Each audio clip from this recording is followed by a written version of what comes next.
If you want to support the channel, then please check out my Patreon page to gain access to exclusive videos, take part in Q&As, and watch my retrospectives before they go live on YouTube.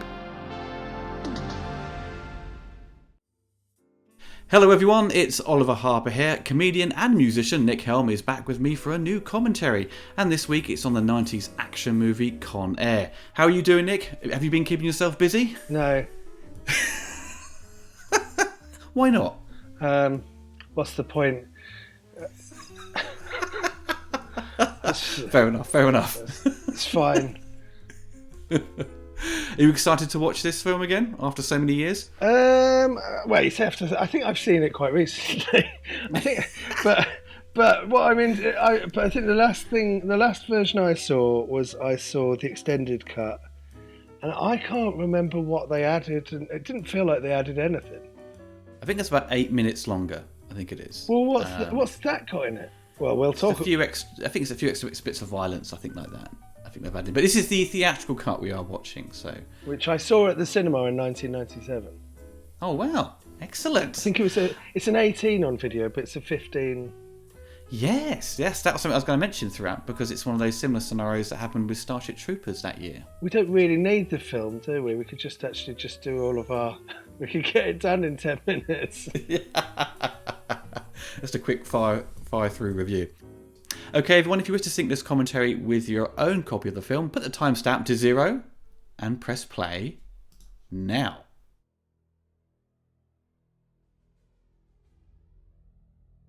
So, Nick, you saw this back in 1997. Did it satisfy your needs for a good action movie, or did it sort of leave you a little bit like that was really silly but still enjoyable?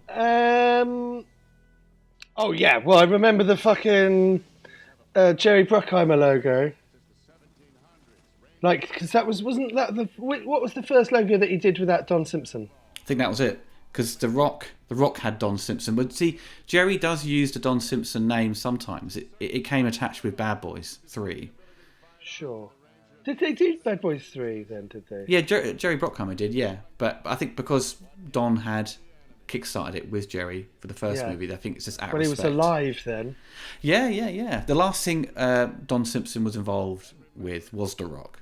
Right. Only halfway through till he obviously overdosed and passed away. But I think this film had been doing the rounds for a long time. They'd had a script from years back, and Don Simpson didn't think it was very good. Well, did you read High Concept, the Don Simpson story? No. Oh, it's an amazing book. There's a whole chapter that just lists all the drugs he was taking. And it's just absolutely... It's like a huge paragraph that were all of the prescription drugs he was on. It's absolutely fascinating. Yeah, right, okay. So I watched that documentary about Simon West yesterday. Yes. And basically the implication is that Jerry Bruckheimer is always developing scripts. Yeah. And so he had a wall of scripts, and Simon West, who directed this, basically had a meeting with him, and he just threw 3 scripts at him and said, pick which one you want to make. And Simon West has filled it with loads of actors he wanted to work with. They were all indie actors. Which I thought was interesting, because I know that Michael Bay really likes working with, because, Francis McDormand and John Turturro, they're all in the Transformers movies. Yeah. And... So I always associate those indie actors with sort of Michael Bay, but so this is when did this come out in the grand trilogy? This was a year after The Rock, right? So this is, Nicolas Cage had already kind of slowly being established as an action star, because The Face Off came out the same year, but this was shot. He did sort of like stuff like Kiss of Death before this. But I think he did stuff like Snake Eyes after, which Snake Eyes is more like a high-octane thriller than an action Joel film. Schumacher movie, wasn't it? Was it Brian De Palma? It was Brian De Palma. Brian De Palma, yeah. Joel Schumacher was 8mm. That's right, yeah.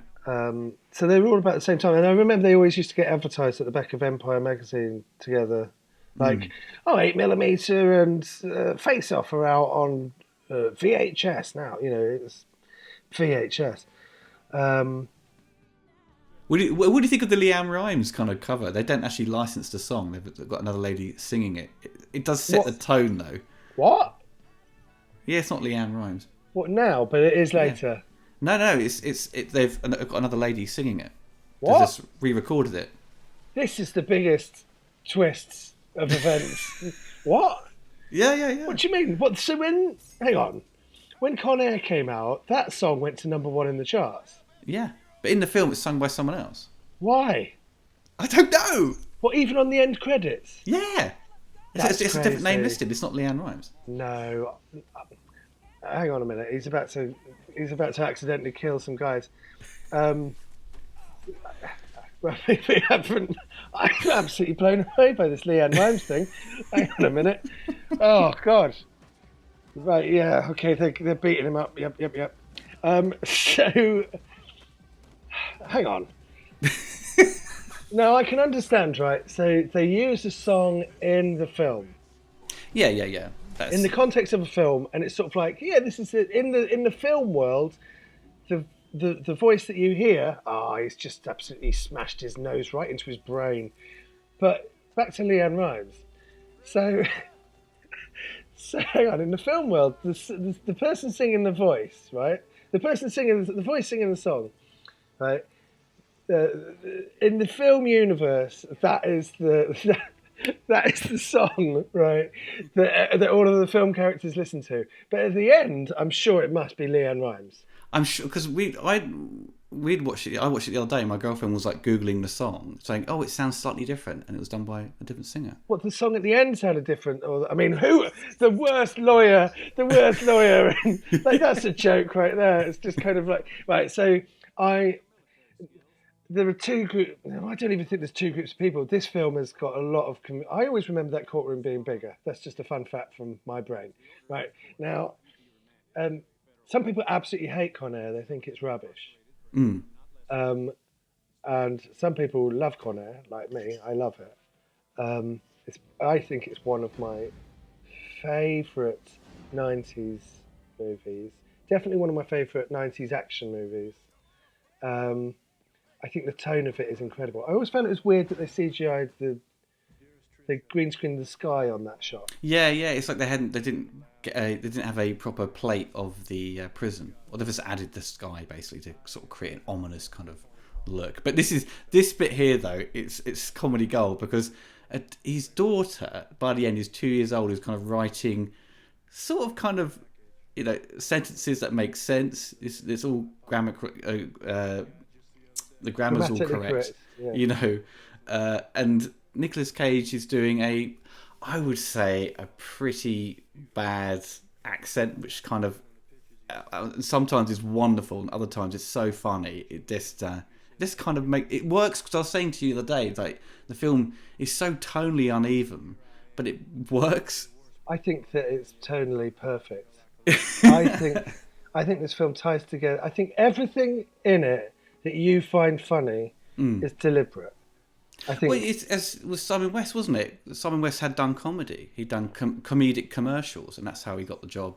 But I don't buy that this isn't a comedy, right?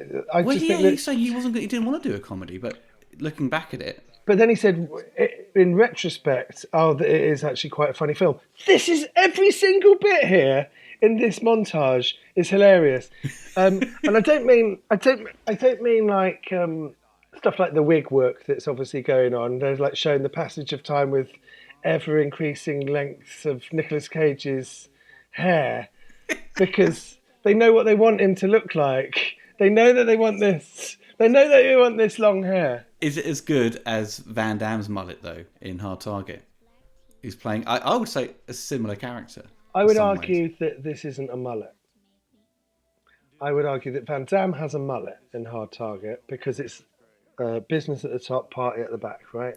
This is just long hair. Yeah, I suppose so. Yeah, because it's just thinning at the top, but it's long hair. It's the top of the hair is as long as the back of the hair. That's all it is. It's not a mullet.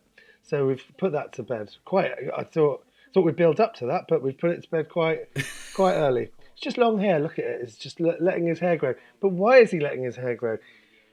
Why hasn't he had it cut? There was barbers in prisons. He could have had it cut. Not like all prisoners let their hair grow. It's because they know what he wants to look like. He knows what he wants to look like. And they know where they're heading towards. And he was just like, this is because Nicolas Cage famously he starts his characters with a wig. Does he? Yes. So what did I watch? I watched what was that? Season of the Witch. And he's got this terrible hairpiece in Season of the Witch, and it's kind of like you kind of assume that it's a vanity thing, that Nicolas Cage is into art. There it is. I mean, look at that hair. It's great, but it's not a mullet. You see, it's just long hair, right? Do you find it funny though? Because we've seen a montage with him by himself in that prison, and by the end, he's got Bubba Gump, from Forrest Gump, sort of turns up. Yeah. Like, who was he? He spent the last 7 years sharing a prison with no one, basically. No, Bubba Gump was mopping the floor, and he was giving him the what are those pink. Oh yes, the snowballs. Coconut thing. Yeah, snowballs, yeah. Right. Yeah. So that's who he's. So he's like bonding with him, and now they're best mates, and they will die for each other. They're not the toughest guys in town, but they are Nicolas Cage is, but they are determined. I mean, look at that friendship. It's absolutely, baby-o. Yeah, what a friendship. I mean, if you had a friendship half as strong as this friendship in your life, you are a rich man, I would say. Going back to that, Nick, because you were saying that there's people that sort of don't really like Con Air. But what was I saying before that? You were freaking out about the music. Oh yeah, but not that. But before this bit that just happened, there's the sticker, and it's good. But it feels really forced that he put the sticker on there. But it's just so that you can identify the box later.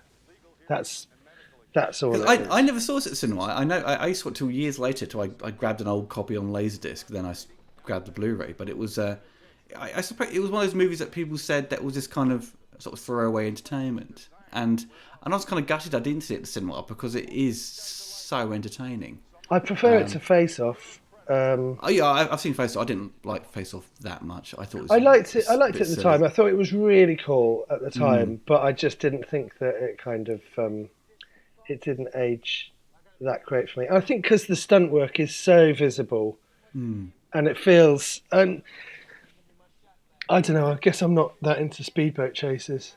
Do you know what I mean? It's just sort of like it just felt sort of like kind of generic action that John Woo had done for the last sort of like third, and then and there's some amazing stuff in Face Off. But I love The Rock. See, The Rock has the moment where Sean Connery says "Welcome to The Rock," and then this one they say "Welcome to Con Air." I was like, "Oh, come on, guys!" Do they really? Yeah, it's like "Welcome to Con Air." Well, John Malkovich says it. And they use it in the trailer. They say "Welcome to Con Air." Yeah. But then he said "Welcome to Jurassic Park" as well, didn't he? It was the '90s was full of people welcoming things. Welcome to the Truman Show. Welcome to Pearl Harbor. That's what it should have been. That'd be gold. Was Pearl Harbor '90s? That's 2001 or 2, isn't it? So come on, Oliver. Let's get our facts right here. Come on. I don't like his sunglasses. I don't like John Cusack's sunglasses. They make his head look big. Now, we had a chat, weren't we, about this sort of why John had done this movie. Because online, the trivia is that he hated this film. He didn't want to do any press for it when it came out. Yeah. And I sort of had a look around. And basically, he's kind of pushed into doing this to do sort of bigger kind of marquee value kind of films. And you were saying that John felt that he felt like he was a sellout for doing it. Yeah. I mean, you've said my story. So but the thing is, this is written by Scott Rosenberg, who went on to co-write High Fidelity. Right. So he wasn't, if he's going to publicly insult a movie, that's a guy he works with, then work with him again. I think that but I don't think that that's the problem, is it? I think the problem is that he's doing this big budget thing. It's not necessarily what you see in front of you that's the problem. It's the waiting around on set. And Scott Rosenberg. Yeah.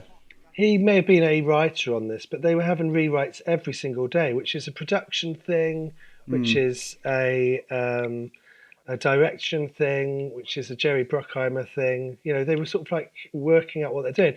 This is a big budget film. It's not like, oh, we've got to film this in 2 weeks. They were sat around for ages filming this. And I just think that, and from what I hear, John Cusack just felt like it was a signal to him doing the bigger budget, flashier things that he's less interested in doing. Yes. I think he is great in this film. I think he's brilliant. Absolutely It's brilliant. before High Fidelity, so it's before he sort of like, it's after Grace Point Blank, before High Fidelity. I mean, basically, the cast is absolutely incredible in this.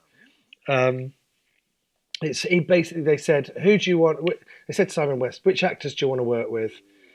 And this was his list of actors. Not which action stars do you want to work with, but which actors. And he just gave them a list, and basically they went off and got them.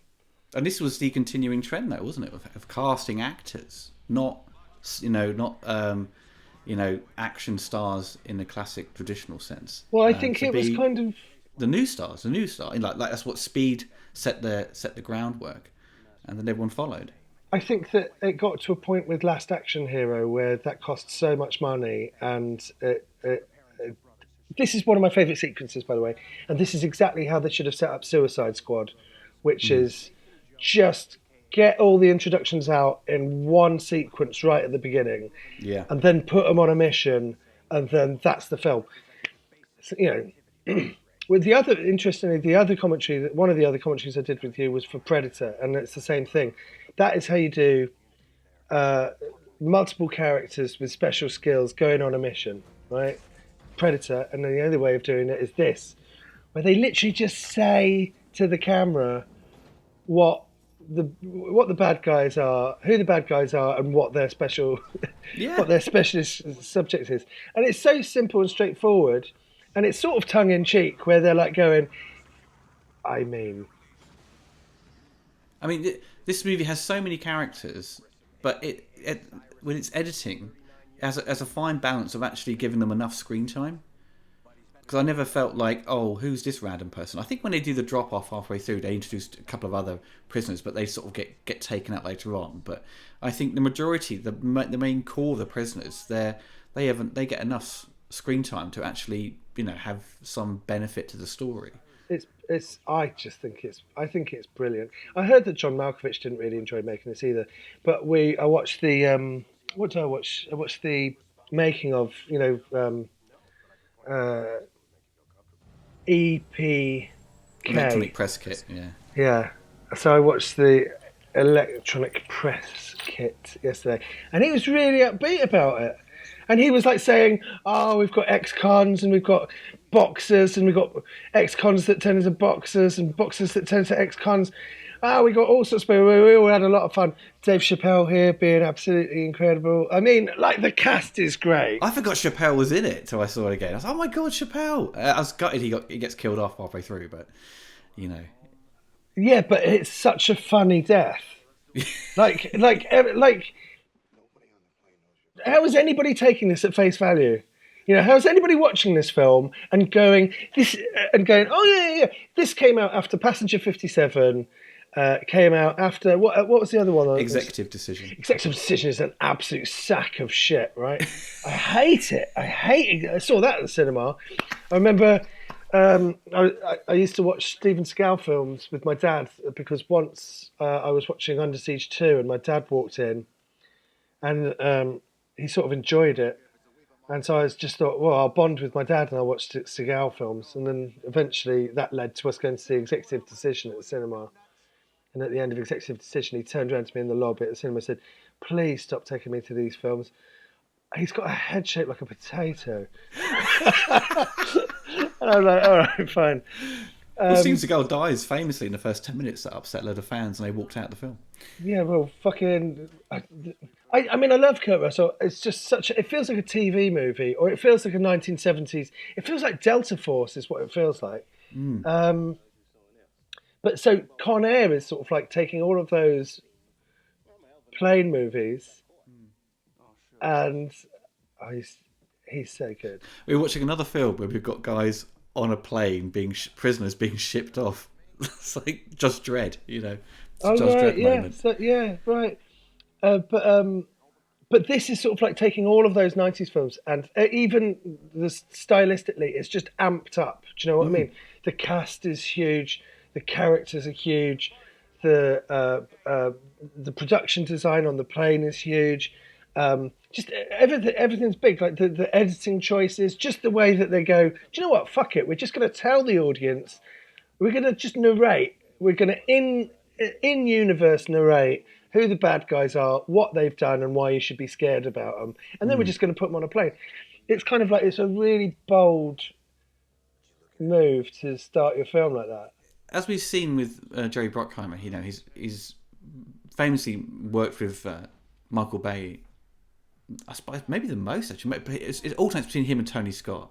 Simon West, did he was an executive producer on Black Hawk Down, but he was obviously a film he was supposed to direct, but he was doing Tomb Raider at the time, or just burnt out from doing Tomb Raider, which is not a good film. But Simon West didn't seem to fall into that category with Bruckheimer, sort of for continued.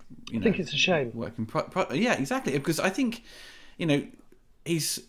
I think his storytelling is far more clear than Michael Bay's. Yeah, he keeps the camera still. You can tell what's going on. You can tell who's where. I used to think that it was kind of like.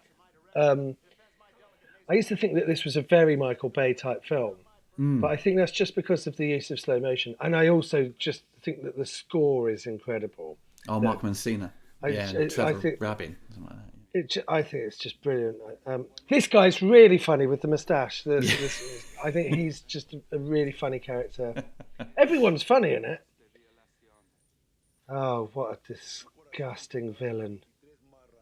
Danny. I like the line that, because Malkovich is supposed to be, he's like the head guy, the worst villain, and he's disgusted by a rapist, which I think is a great line.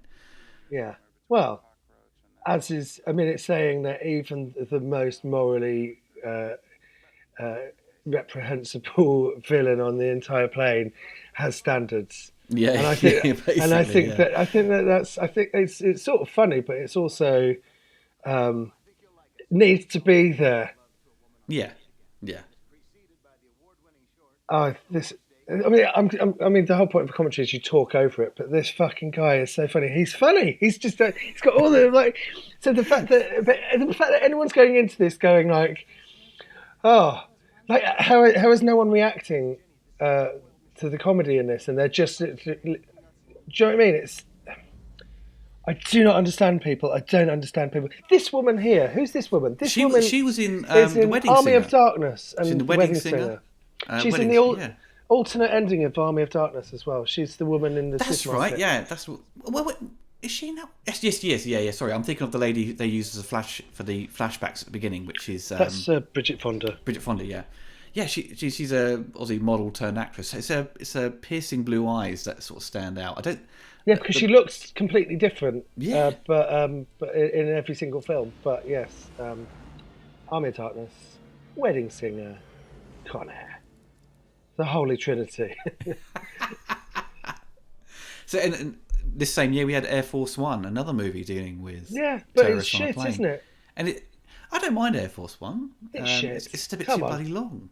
I think. Shit. It thinks it's a film. That's the problem. It thinks it's a film. It's not a film, it's a movie. And but then after 9/11, there was no more of these kind of action movies set on the plane, I think. Maybe that...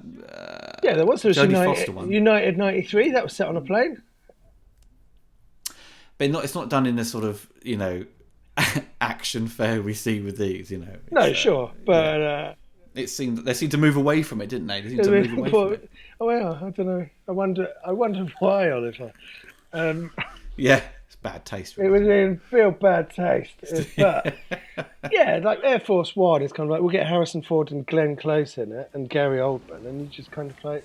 Well, apparently Gary Oldman was considered for this film, but obviously he's probably had accepted the job on Air Force One. Maybe I don't know. I think this film is perfect. Who would he have played? He would have played John Malkovich's character. Oh, John Malkovich is insane. Yeah. Well, Malkovich famously never watches his own movies. Doesn't like to watch them. Doesn't like watching himself perform. I don't think. Well, I can understand that. I don't watch everything that I do, but I'm not John Malkovich. He's so they're all just so good in it. I'm sorry, this is not the best commentary on this film. Just saying, I just love it so much because I get so excited when I'm watching it. But like, so John Malkovich sort of improvised a lot of his lines. I'm not surprised by the constant rewrites, but also Dave Chappelle sort of noted improvising some of his lines as well. I think if that's true, I mean, it shows that Simon West is kind of just very flexible with his actors to let them do what they want.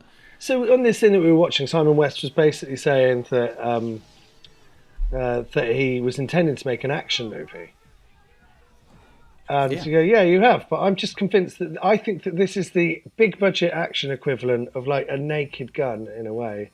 It's kind of it is an action movie is the thing. It works as an action movie, but it is laced with comedy in almost every single scene. You know, the jeopardy's real. This guy gets shot in the head in a minute, and it's kind of like I'm still a little bit confused why. I don't think the movie fully explains it with the DEA why they're going on board with a gun, because it's. I always thought originally when I first saw it, I was like, oh, the DEA, someone must be working for Malkovich's character to sort of assist with this, but it's not. So I don't know what their role would be within it. It's like they've kind of dropped the idea of the DEA having any sort of maybe conspiring against them.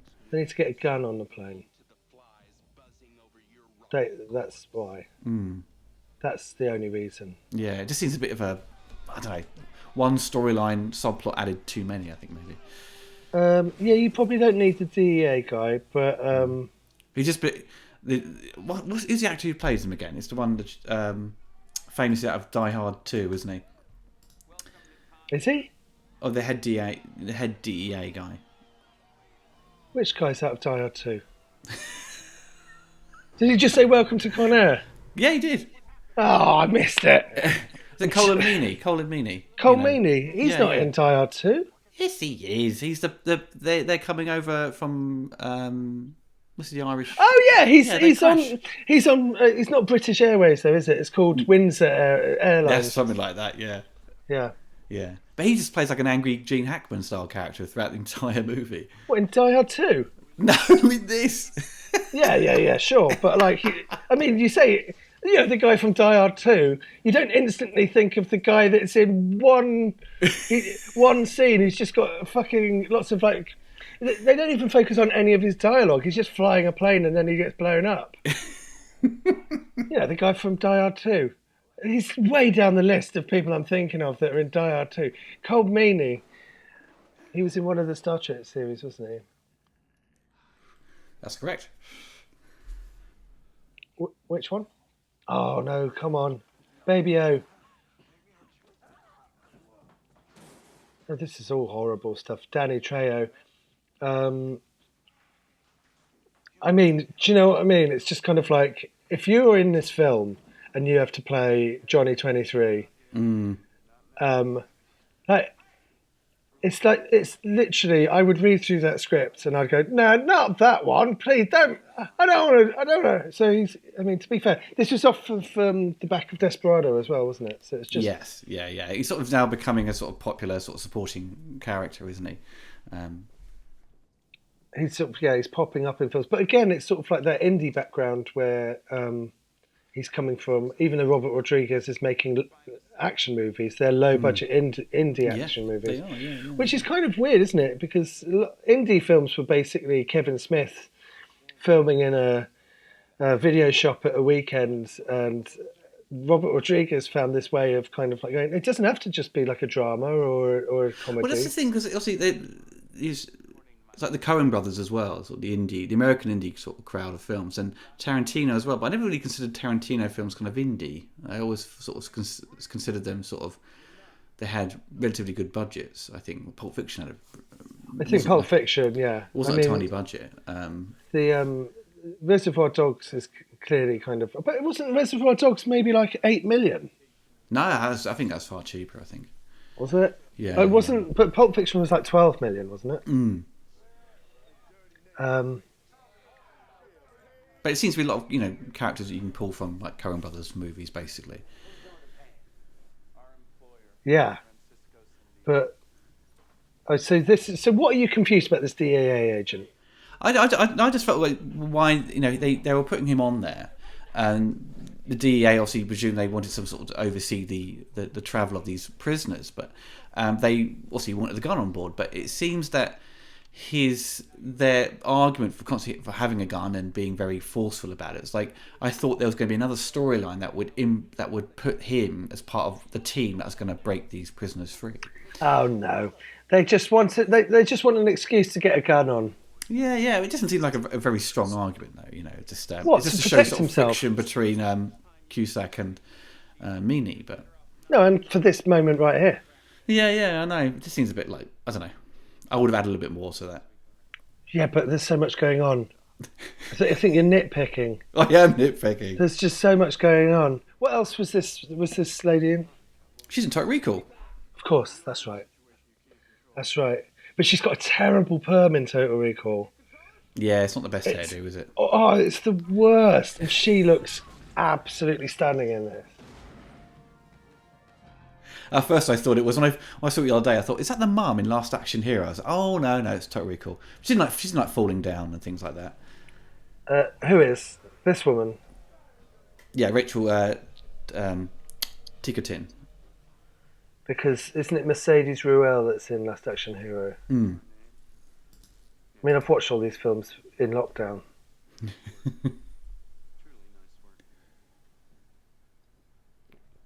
But I do like how Malkovich's character kind of sort of respects Cage throughout the movie till he kind of he slowly figures out that why things are going wrong because they're being double crossed. Yeah, it's the character dynamics. The character dynamics are really interesting. But it's great. You just put a bunch of great actors on the thing. Because they haven't got. I was just thinking, where are all the others? But they haven't landed yet. Who's this old guy right at the front? Yeah, that's What's he done? But he can't wait to get off here. He just. What are you on board for? I'm just watching the actors of their generation knock the absolute shit after this scene after scene after scene. He's just enjoying watching the film getting made. It's one thing that always bugs me about these movies when they all set an action film or a heavy drama on this kind of on a plane. No one's ever complaining about their ears popping. Everyone's just like, what? What was that? Blowing off because of the pressure. What is the name of? He's called Billy. What's the name of that guy? This guy. Billy Bedlam. Billy Bedlam. Nick Chinland. He was recently in the Riddick movie, playing one of the. I think what they sort of the hired guns or whatever it is that sort of. Like that. I can't remember the name. You don't need to get it right for me. I didn't watch any of the Riddick. Well, I watched. What was it? Pitch Black. He's in Chronicles of Riddick as well. He plays Toombs. Oh, who gives a fuck about Riddick? Who gives a fuck about Riddick? Vin Diesel. Come on. Vin Diesel is the only person that cares about them Riddick films. And then the people that really nerd at heart, isn't he? Vin people Diesel? that really like Vin Diesel go, all right, you've made it. We'll come and watch it. We go, very good. Very good, Vin. Yes. He's gonna get off. He's gonna get the insulin. He's gonna get back on again. It's a flawless plan.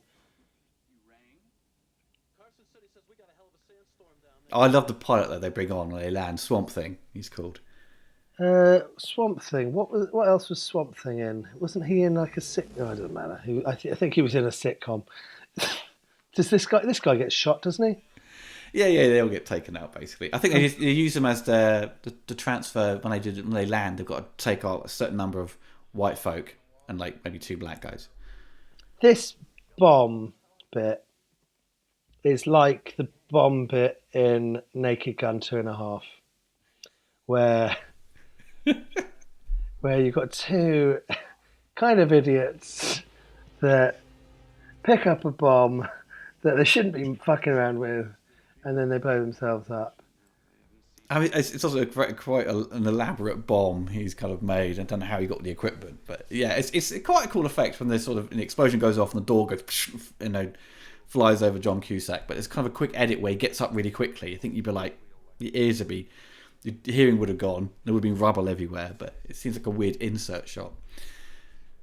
Well, there's a sort of a special effects shot, isn't there, where a piece of debris flies past John Cusack. Yeah, yes, in the prison, isn't it, when the door blows off.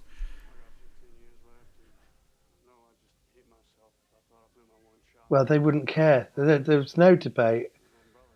They wouldn't care, would they? Probably not, no. I mean, this feels like they're having a very kind of like civil debate here about who should be on, and it feels like it would be a lot more. It would just be like they just wouldn't care. They're just like, well, they'd be tough. like, get the fuck off the fucking plane. Yeah. It's in the film how it's kind of written. These prisoners all seem to have a sort of respect for each other. It doesn't matter what crime they've committed, so they all just sort of just seem to bond because. Oh yeah, if you commit any crime, you're in the gang. Not you, Johnny 23.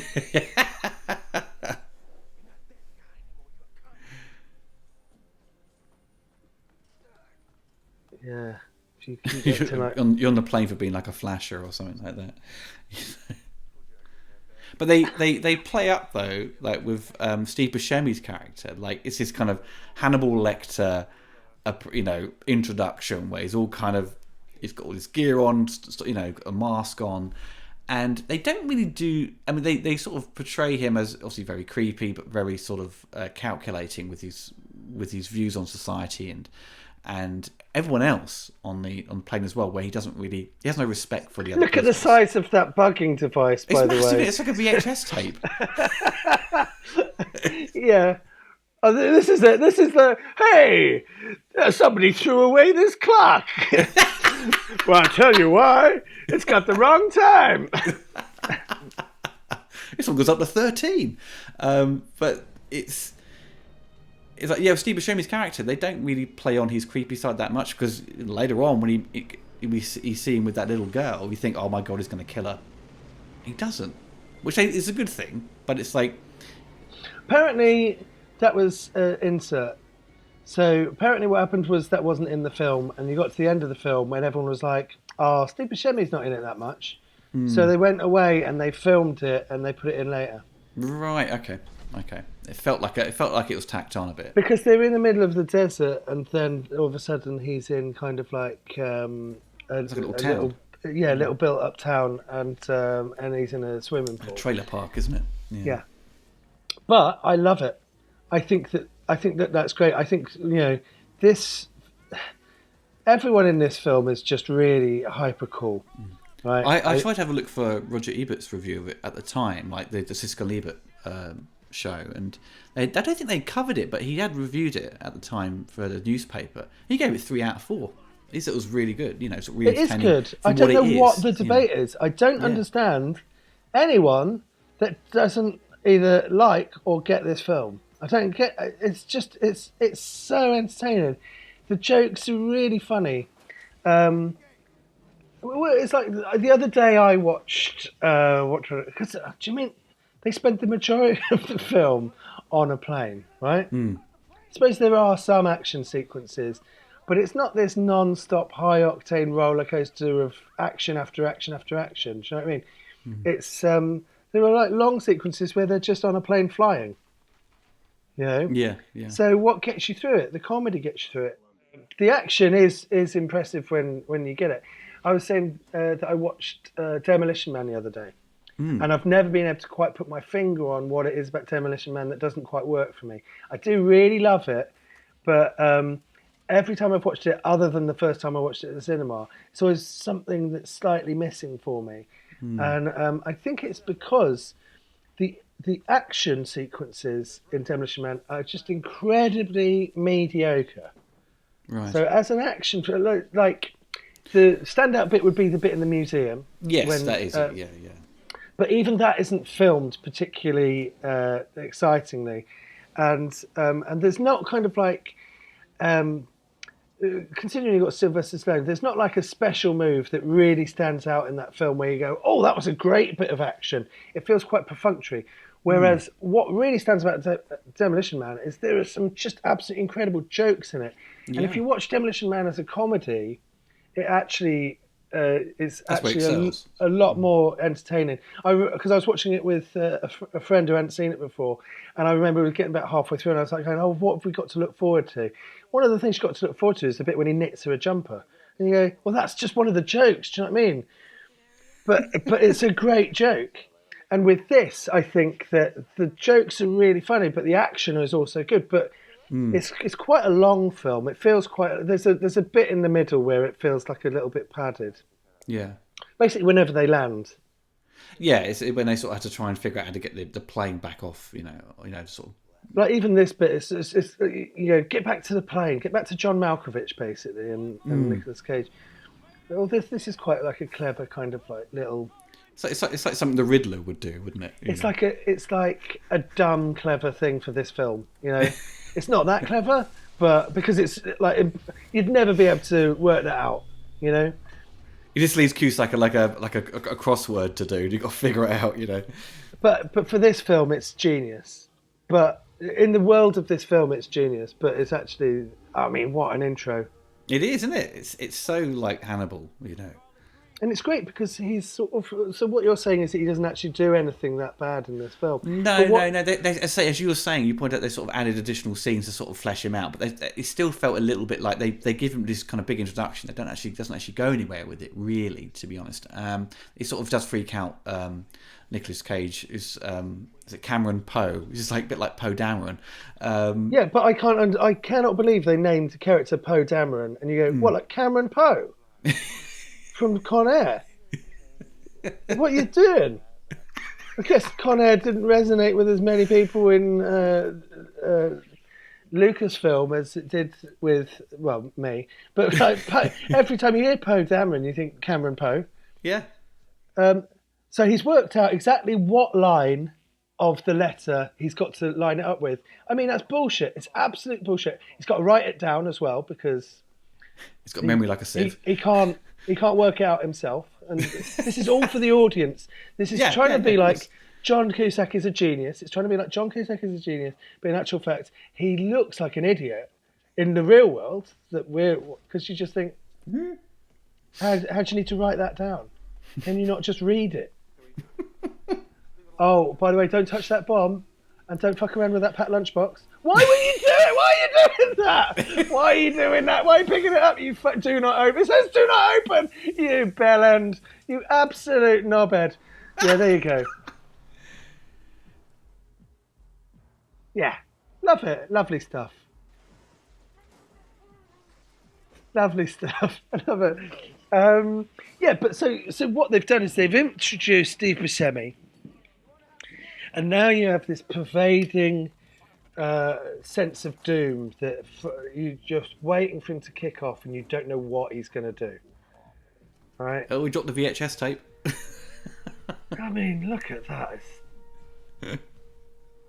It feels like such a fresh film. It's such a shame that they. I mean, I'm going to sound. It doesn't feel dated.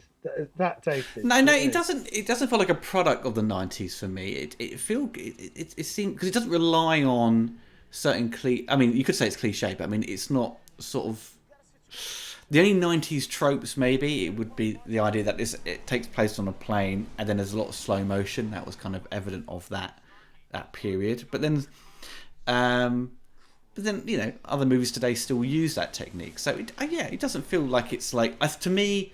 A '90s action movie you'd look at it and go, well, it would be something like Speed, or. I think Speed is incredibly tense.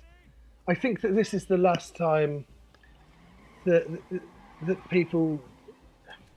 Would you say it's the sort of tail end of the high concept kind of action movie of that period?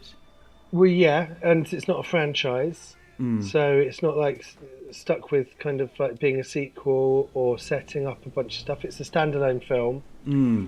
On paper, it sounds like Die Hard on a plane, but it doesn't really play out like Die Hard on a plane. No. So when it was coming out, it sounded like it was like another version of Passenger 57 or something. It's like, haven't we already done this? Like in a way, like Air Force One is just like you've just done Die Hard on a plane with the president this time. You know, But it's kind of. it gives you an interesting angle where the bad guys majority of them are quite likable. You know, I mean, yeah, because they're cartoon characters. yeah. This is sort of like this could be like a Beano comic strip. It's kind of like you've got the worst guys in the world. They're all on a plane. It's just like it's ridiculous. But what I would say is, it doesn't feel dated because it works as a film. But when you watch films now, they're so jumbled up, and it's weird because obviously. You're saying jumbled up in terms of the narrative being the sort of like Well, you things are can't sort of tell what the backwards fuck is going on in a Michael Bay film, right? Like Armageddon came out the same year as this, didn't it?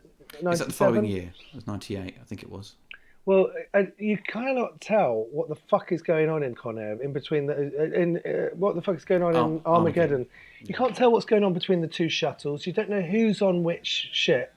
You know, one of them crashes. Oh, it's the one with Owen Wilson on it. But there's no way of sort of like setting up. You know, they introduce you to these characters, and then you can't. It's like, what was the decision not to put them all on one shuttle in the first place? It was.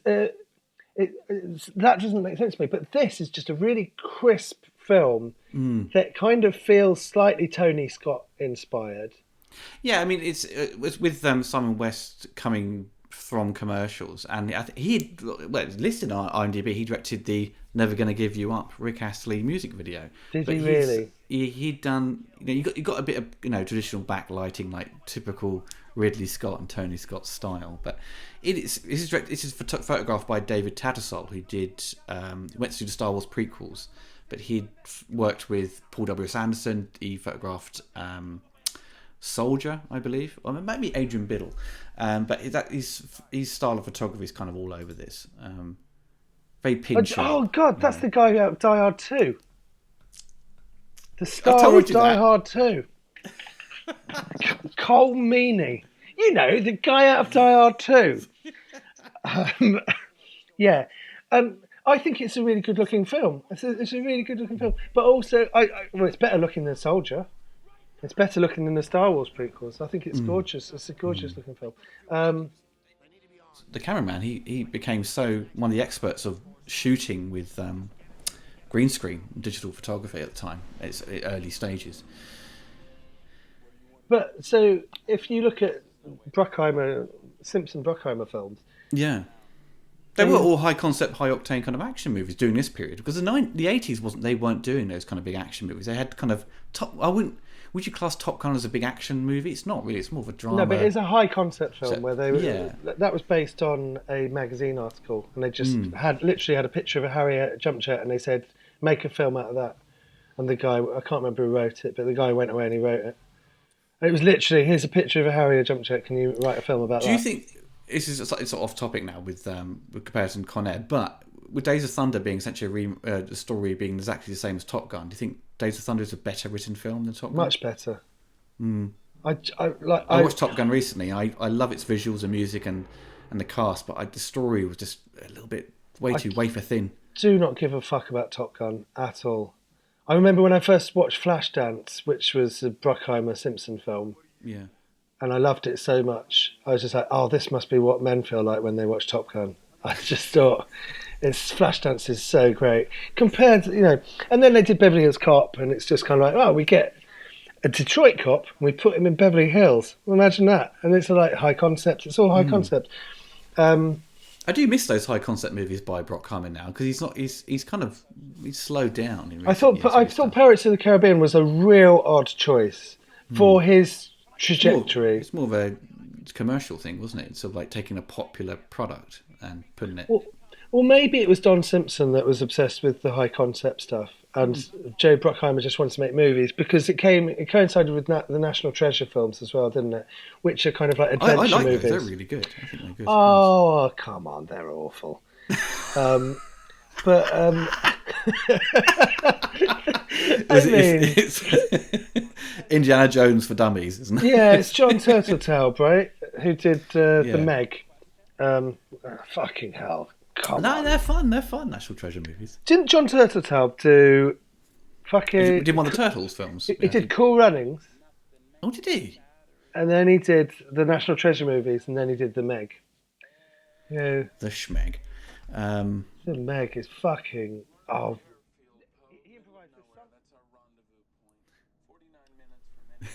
but there is a misconception about what people think of as improvisation on a film set. You kind of like have an idea, you make something up, and then you kind of like run it by people, and then you try it. They don't just let you just say whatever the fuck you want.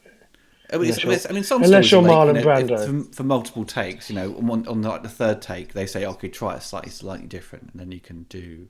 Well, that's what they were saying about on the set of Colour Out of Space, which is the new Nicolas Cage movie, and they were basically saying that he will say, "Can you just let me have one take that's just for me?" And so it'll be like the third or fourth take, and then he'll just do the Nicolas Cage take, and then they'll end up, but they'll always end up using it. Really? Wow.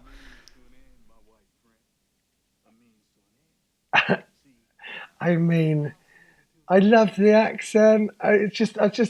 Oh, right. So what I was saying at the beginning, which I've forgotten, which has been running, I've been distracted for this whole time. Because in the back of my head, I've been going, what was I talking about during the opening credits?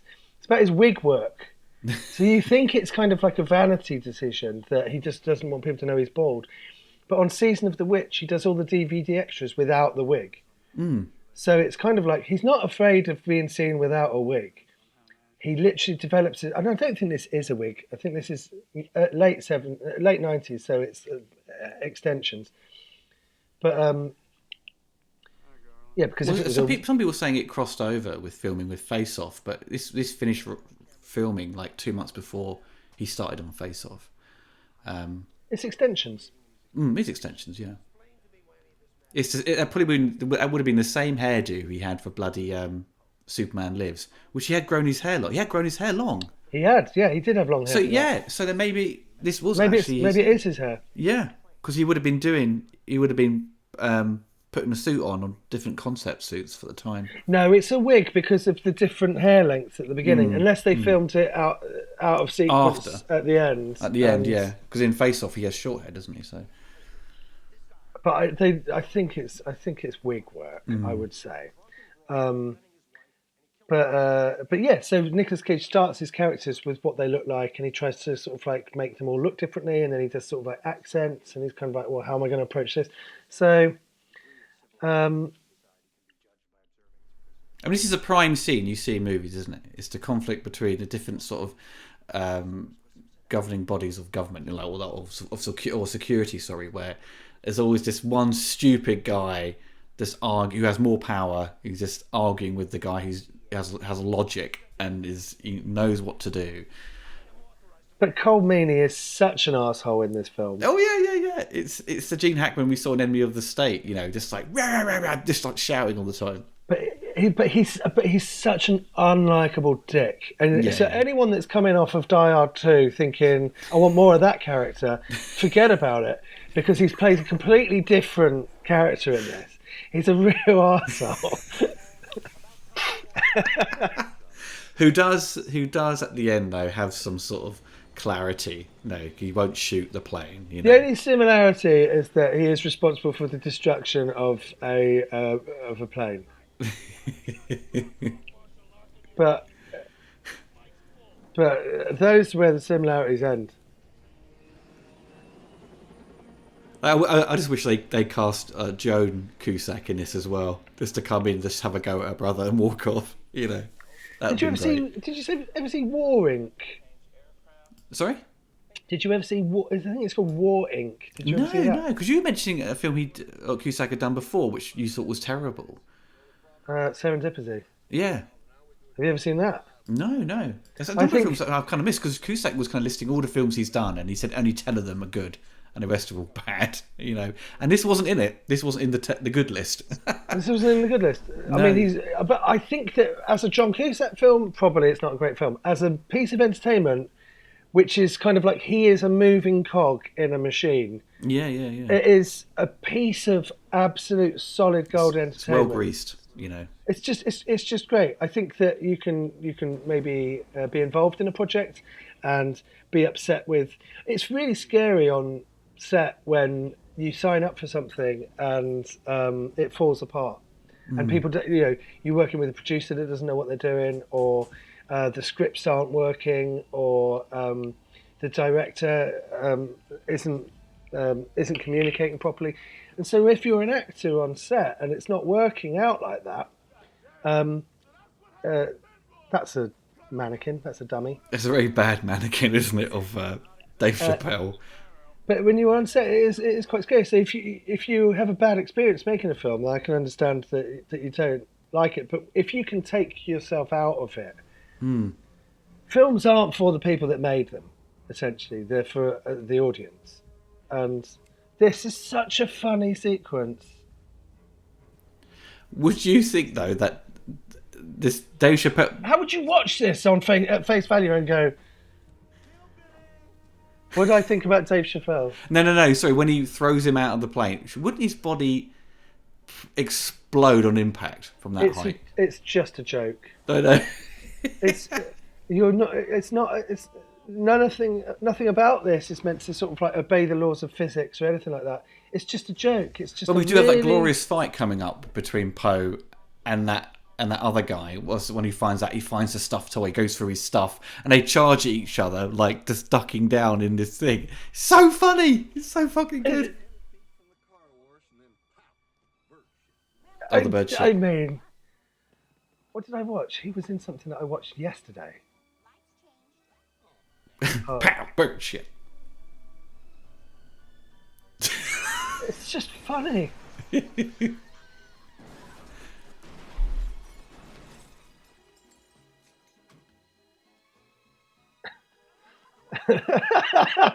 not just the body landing on the car. It's the four cars that smash into him afterwards that really sort of like adds insult to injury. Oh.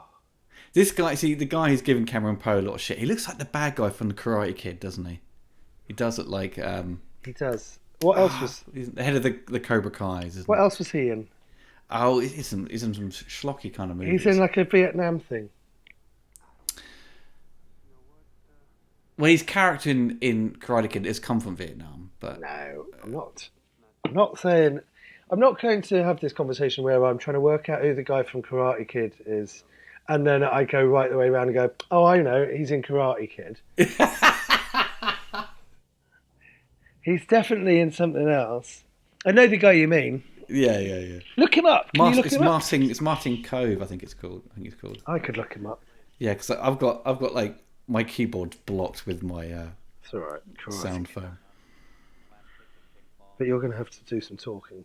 This is the moment I was saying earlier in terms of Steve Buscemi, where he is we get to sort of know his character a little bit more now, and he doesn't really have respect for the other criminals on the plane, and the more he kind of explains his thoughts and opinions on society and how his brain works, kind of just basically just like freaks out Cameron Poe. He's just like, don't talk to me sort of attitude, and that's kind of what we really explore with Buscemi's character. And there isn't him like unleashing or maybe attacking one of the other prisoners, maybe sort of biting them, like I suppose in sort of Hannibal Lecter fashion.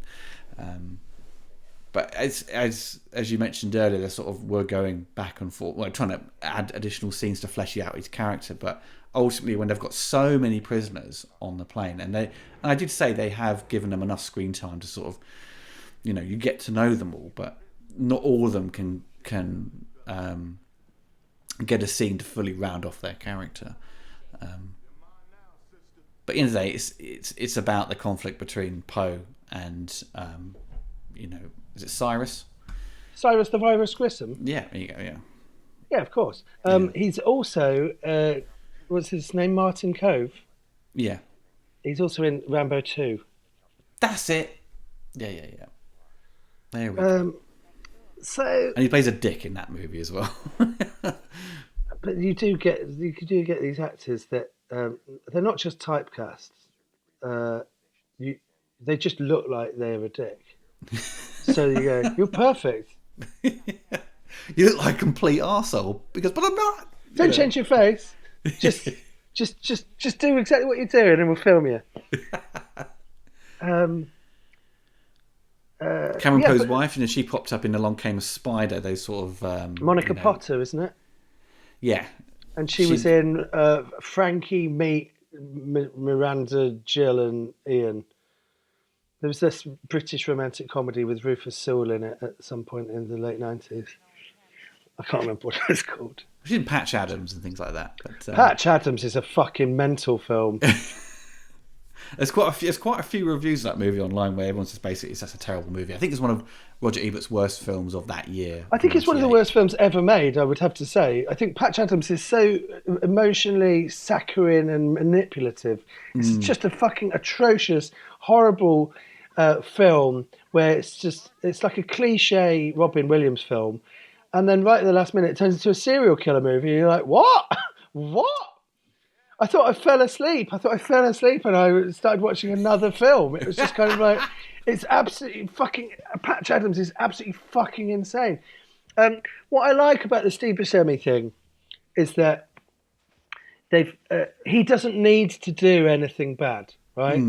He is the worst of the worst. He's the guy, he's no Johnny 23, who is the worst of the worst. But he is, in terms of, he's like the intellectual Hannibal Lecter killer who has done more bad things to people than anyone could even imagine. In a crueler, more insane... He's insane, right? No one else is sort of insane. They're just bad guys. Whereas Steve Buscemi's insane. And so it's this crazy guy that's basically... He's better than everyone else. He's passing judgment on everyone else. He doesn't need to do anything bad in this film because his reputation precedes him, right? Yeah. Well, that's a perfectly valid argument. Yeah, I just felt like they could have done an opportunity to do a little bit more with his character. But the point of his character isn't that he's going to go around killing everyone. The point of his character is this isn't the episode in his life where he is killing everyone. He's had all of that. He's they've got like stories about him wearing a woman's or a man's head as a hat, and he drove through 3 states and all of that stuff. And then you have that sequence with the little girl where you just think, oh my God, they've basically, in this fun summer blockbuster movie, they put this sequence where you think that Steve Buscemi is going to murder a little girl. And it's in there, and you go, oh my God, and it's really tense. And then it ends, and you find out that he hasn't killed her, and you go, oh, right. And so you just have these moments like this in it. And then at the end of the film, the worst of the worst, he's the actual hero.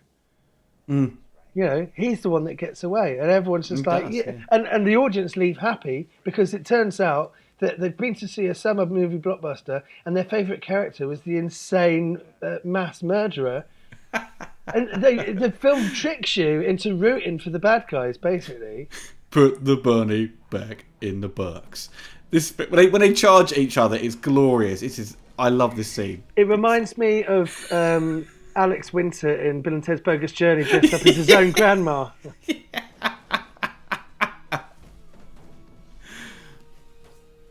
Having a fight in like the smallest area is always troublesome, isn't it? I mean, yeah. It's never gonna look good, Oh, why did the pipe?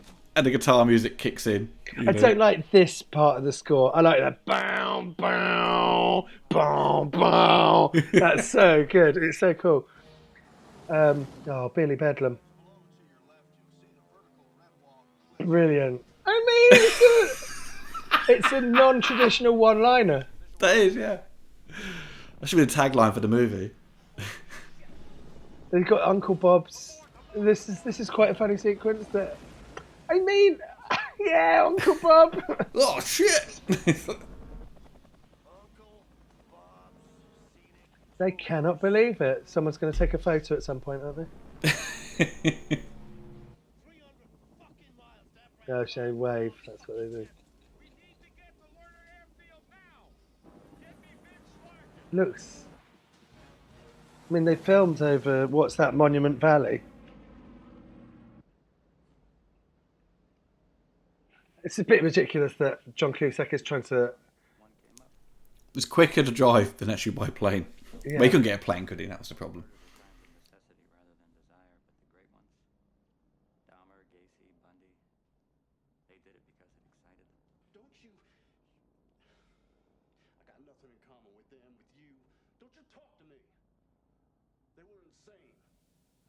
I mean, he's the most likable. I love him. And I like the fact that it's kind of like they're graded by what their uniform is. Yes, it's true. Yeah. So you got like the guys wearing blue, they're kind of like they're not that bad. And you got the guys wearing orange, they're pretty bad. And you got one guy wearing white, and you go, fucking hell, leave him alone. What's above white? Oh my god. Black, be General Zod. He'd be naked, covered in other people's blood, howling at the sun. This, yeah. But they're just setting. Oh, yeah. I thought that. I forgot that this car thing. I mean, I've never seen have I ever seen that in a movie before where a car gets taken off the ground by a plane and it's just dragging along? I don't think I have. I think something happened similar in like The Living Daylights, but it's not a car. In the making of Con Air, they were saying that this is a movie first, and you go, yeah, it is sort of a stretch though that you've put it in there in the first place. But it's funny. I mean, that's just my. There's quite a lot of what I've seen with Simon West and his style is like a lot of having the camera on the ground, having something in the background to sort of be part of the story, or something in the foreground as well, like a shoe, or there's quite a few of those low shots. Because I would take a Simon West action movie over a Michael Bay action movie. What do you think of him sort of taking over with The Expendables? I thought it was a wasted opportunity. I thought it was kind of. I found it really interesting listening to him talk about The Expendables and how they put that film together, and loads of sequences were based around the fact that they had sets at a film studio in Bulgaria or wherever they filmed. But he was like saying that he found the balance between action and comedy in Expendables 2 like one of the most difficult jobs he'd ever had. And you go, you nailed it with Con Air. There's action, there's comedy, there's a huge cast of people. I would say you absolutely nailed it with this film. Whereas you look at Expendables 2, and he's juggling the cast, and it's really difficult. Well, that's a movie I think we should discuss in future. But it's like it's one of those, as you pointed out. I think we did doing a Predator commentary. Was those films are done based on people's availability. It's a schedule. It's basically watching an exercise in juggling people's schedules. Yeah, and I guess when you're dealing with indie actors, they're all available and they sign on and they get a huge payday. Yeah, and then they can go off and they can make as many low budget indie movies as they want after this. Yeah. It wouldn't be like millions, but they'd get paid more money than they'd generally get for doing an indie movie. That's kind of George Clooney's sort of philosophy, isn't it? Where he'll do the big picture, like Tomorrowland, and go do some smaller movies he can finance himself. Or yeah, and that's great. It means that he never needs to tuck into any of the millions he's got saved. I mean, come on, George Clooney. He's not a struggling actor, is he? Fucking hell. Gets his money from the coffee adverts, he does. Fucking hell. Just do the fucking coffee adverts, mate. Don't make us... Anyway, yeah, fine. Fine. But with the Expendables films, it's kind of... Anyway, I thought Expendables 2, which is Simon West's other big budget action movie, I just thought... on paper, he's the right choice because you just think... he's done it before. The humour and action and juggling a huge cast with Con Air, he's done it. he'd be perfect for Expendables 2. And then when you see Expendables 2, it's kind of like, it's the comedy in Expendables 2 is so extreme. It's like they're basically winking at the camera the whole way through the film. Yeah. And you don't get that in this, you know. I think maybe that the benefit of having this is having a strong producer like Jerry Bruckheimer. Yeah. You know, you can make sure things get done and maintains sort of creative quality throughout. Yeah.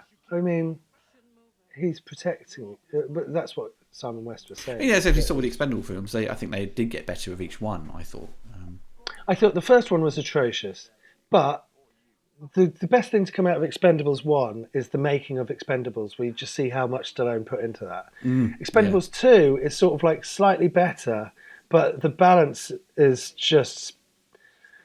It's either just really broad comedy or really quite grim action. Like when they, you know, basically they imply that they've carved Jean-Claude Van Damme's head off and they've got a sack with his head in, and you go, poor Jean-Claude Van Damme. Yeah. He's kind of being bullied by his big brothers, you know.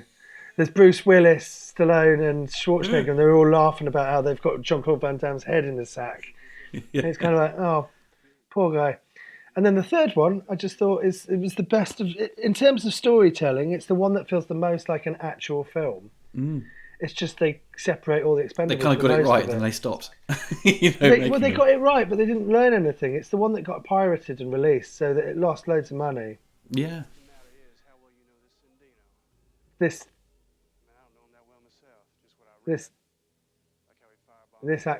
accent in this bit is... Is this the bit when he talks about barbecue? That's right, yeah.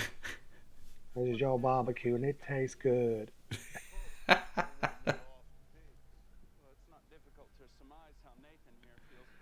Well, Nicolas Cage said it because he went through his roles recently. I think it's is it Variety or maybe GQ or something like that. They do those videos where they go through their entire career talking about select roles, and he said the role in Con Air, Cameron Poe, is like the backstory he created for him was like him as a kid who read like, you know, Incredible Hulk comics, and the tough, cool guy he wanted to be was this Cameron Poe. Sure. But he's from Alabama.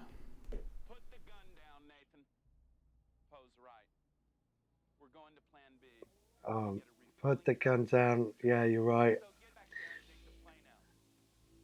It is a bit silly that they're having so many chit-chats about what they should do.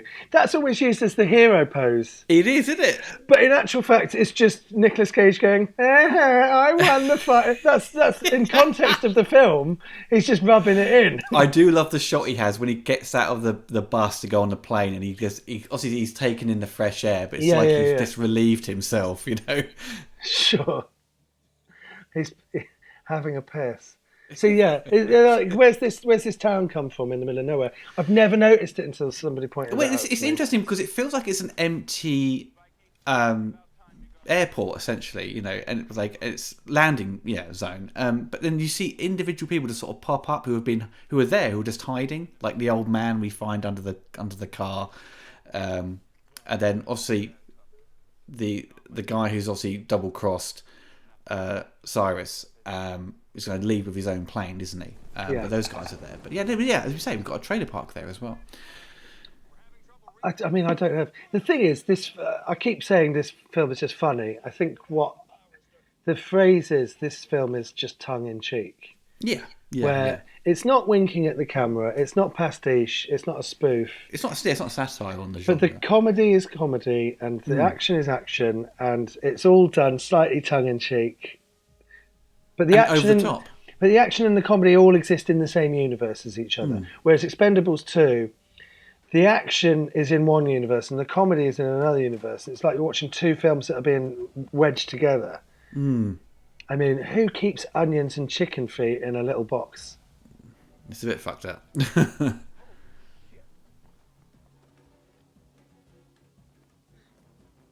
They come in. And so you get a better look if you go up there. Yeah. You can see even further now.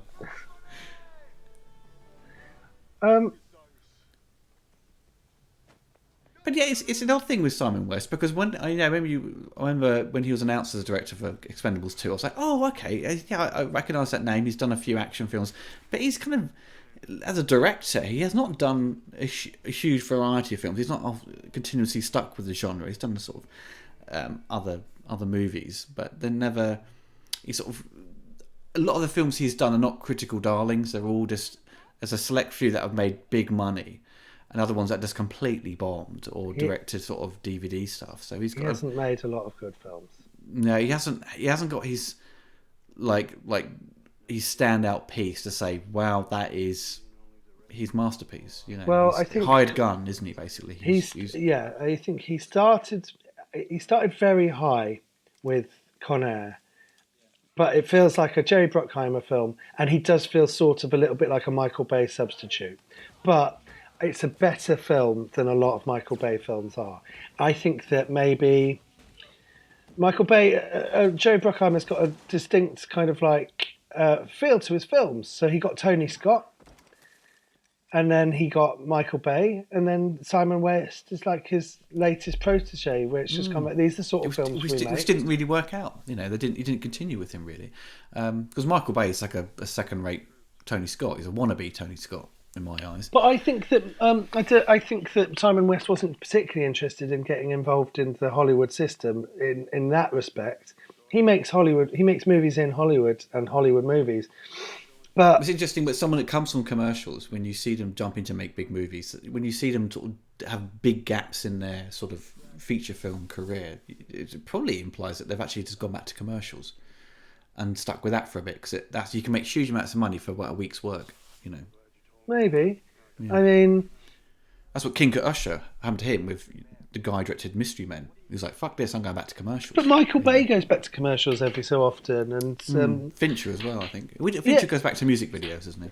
But that's just what people do to just keep working and stuff. You can't, while you're developing a film, you know, you don't necessarily want to get bogged down in long projects, but you can kind of like make music videos and commercials and stuff.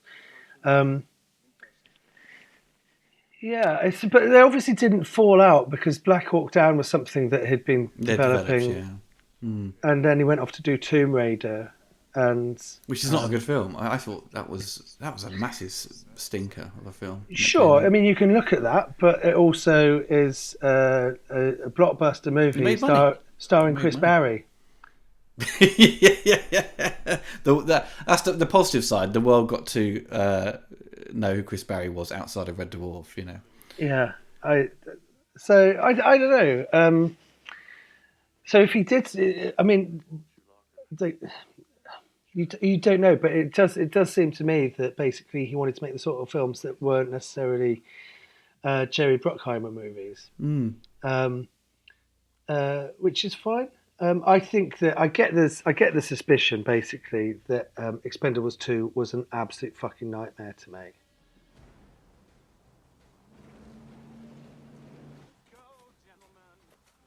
Because as much as you say Stallone wanted a break after doing the first one, I don't know how hands-off Stallone is actually capable of being. Yeah, because he's, you know, there's always the stories we've heard in the films where he's ghost not directing. Yeah, he's kind of influencing the creative aspect of the film quite a lot. It's, you know, we discussed on Judge Dredd with Danny Cannon, you know, under the pressure of Stallone and his star power. I mean, I never saw Simon West's following movie, The General's Daughter, with starring John Travolta. Which I was going to watch it last night. Well, they said that it made more money than Con Air. But domestically, it didn't worldwide though. I think that was kind of a strange comment. I don't know why I didn't watch it, because it was right at the peak of when I really liked Travolta. Yeah. But I guess I just never got around to it. But now, what I really, in this day and age, what I really crave is I really like watching those old 90s John Grisham movies. Or those sort of thrillers like Along Came a Spider. Yeah, I like there's one film I watched called The Bone Collector, right? and I Yeah, I thought watched that recently. it was really good. It's proper schlocky, kind of like whodunit thing, and I With loved it. that's And I Denzel wanted, Washington. Who's yeah, I wanted more of that. I tried to find other films like it, and the other ones you could say are like that. I like the Morgan Freeman ones, that Along Came a Spider, and what's the other one he did? They're based off crime novels, aren't they? Kiss the It's Girls. yes, yeah. I like those films, but those sort of style of movies, I think now they've cut back on those because they work better as a series where you can kind of really expand everything into a 10-part series. Like I watched Yeah. Insomnia, that was a great movie that would ultimately kind of work as a series as well. Yeah, I thought Insomnia was a good film. Yeah, But yeah, Denzel Washington made a few of those films, didn't he? There was The Bone Collector. There was Fallen. Um, I can't remember, but there was a bunch of them. There was also a film called Double Jeopardy with Tommy Lee Jones. If you watch all of those John Grisham movies, there's one with John Cusack in actually and Gene Hackman. If you watch all those John Grisham movies, you really get a sense of what those directors brought to each of their projects. You know, yeah. Francis Ford Coppola does one, Robert Altman does one. You know, Joel Schumacher does one. They're all so different from each other, but they're basically the same plot because they're all John Grisham books. Yeah, yeah. But stylistically, they're really different. And then Francis Ford Coppola's, he really does a. This bit's This is a wonderful. great shot. Sorry, it's the slow mo running away from the explosion, When he isn't it? jumps through the door, He does it so nonchalant, doesn't he? Jumps through the window, doesn't he? Yeah, he sort of just turns very slowly and runs away. It's great. And in the making of, you see it happen. It's just like a very quick, like a puff of fire. Then he just runs towards camera. This is a real stretch. This line here, Sai Anara. Yeah. It's like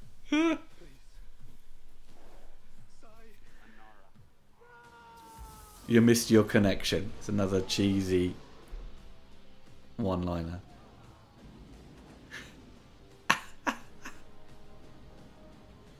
is he in the middle of saying Cyrus, or is he just going to call him Sai? Yeah, call him Si. This bit And is great. yeah, this is when he jumps through the window.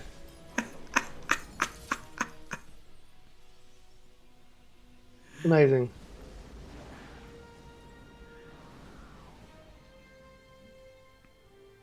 Doesn't quite have the slow-mo grandness of a John Woo movie.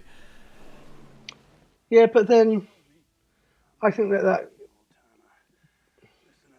It's not Hard Target. it's not a Hard Target. No, you're right. You're right. Which is the sort of stuff that he would have done in Hard Target. Yeah, yeah. I do love Hard Target. That's his best film, isn't it? Yeah. No, you're a Street Fighter fan. Well, no, not Street Fighter. God, I mean, that's a good Street Fighter's your impression. favourite film, isn't it? No, it's not, Nicholas. Sudden Death is probably one of my favourite Van Damme movies. Oh, yeah, it's just another Die Hard film. I isn't know, but it's great. it? I suppose maybe Bloodsport, because it's just so entertaining. I love this bit here where they quickly make a little map of the area out of Yeah, stuff it's around them in like quick succession. This The is guy's it. like, "What's that? Oh, it's a rock." Oh, Yeah. it's like, It's brilliant. here we go. Convoy will enter the boneyard through here. Initially, we take out the first car. He's Is like, he- oh, such a Is he, dumbass. is he a wrestler or is he from Baywatch?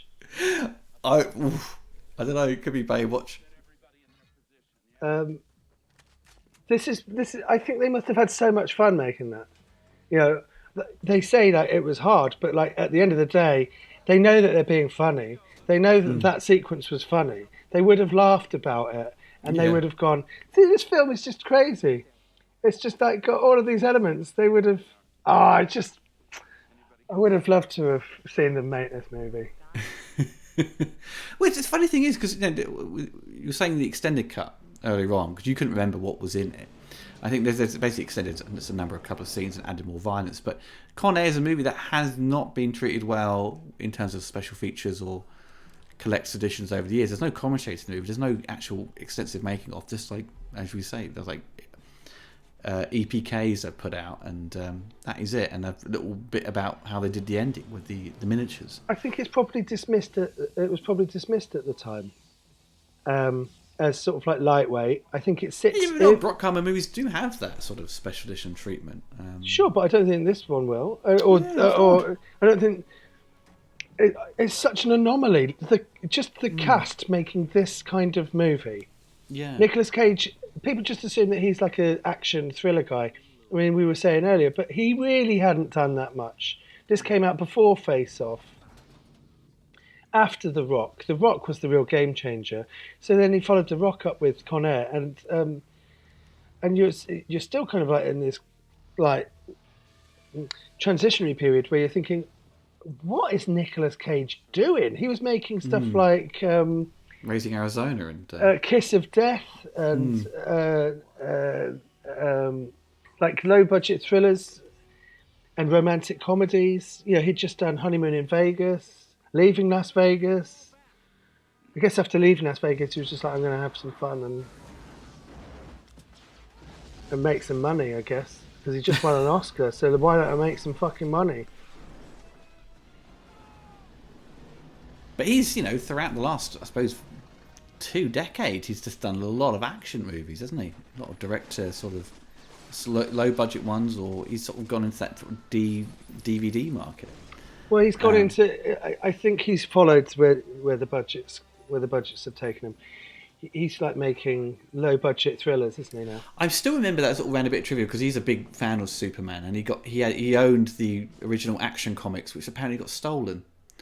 Oh, really? Yeah, and I'd be surprised to know if it went on the black market or it was actually sold at auction. They'd be like, "That's my copy," you're selling. I think he's been pretty unlucky when it comes to the guitar music kicks back in again. I really don't like this high-pitched guitar bit, but I understand it is heroic. There's another film score that's a bit like this with that guitar music. Oh, what was it? Is it Jerry Bruckheimer?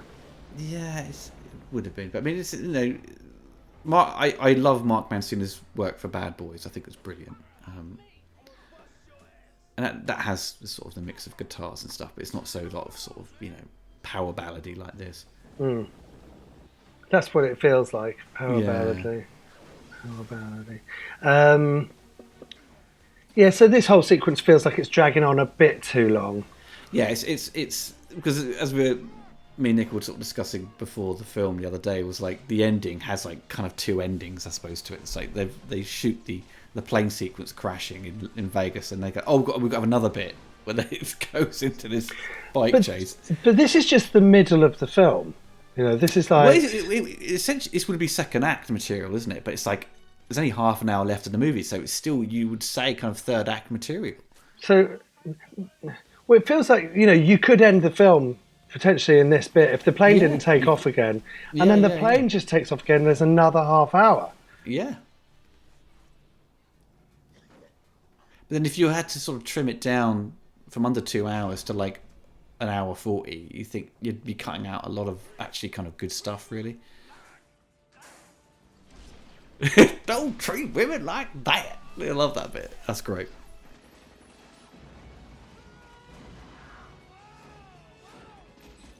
But it's kind of like you have this thing where the bad guys are the bad guys, the good guys are the good guys, and within the bad guys, you've also got bad guys and good guys, and they're sort of like self-policing. Even though Cameron Poe stops Johnny 23 from raping that guard. His whole mission is to get a syringe. That's his whole mission. But even though he stops him, even though it's Cameron Poe that does that, nobody is a fan of Johnny 23, and Johnny 23 has an unrelated death.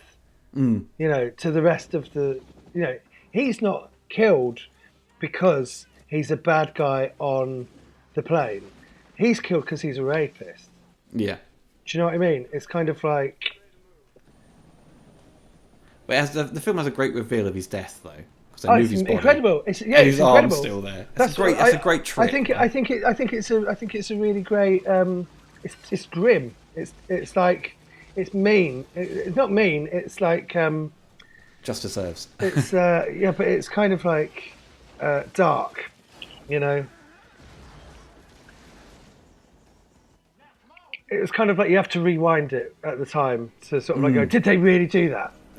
I remember at the cinema, it was just kind of like you kind of what you when you see it set up, you go, I hope that's what they're going to do, and then they do it, and you go, that is such a sick joke, but it's brilliant.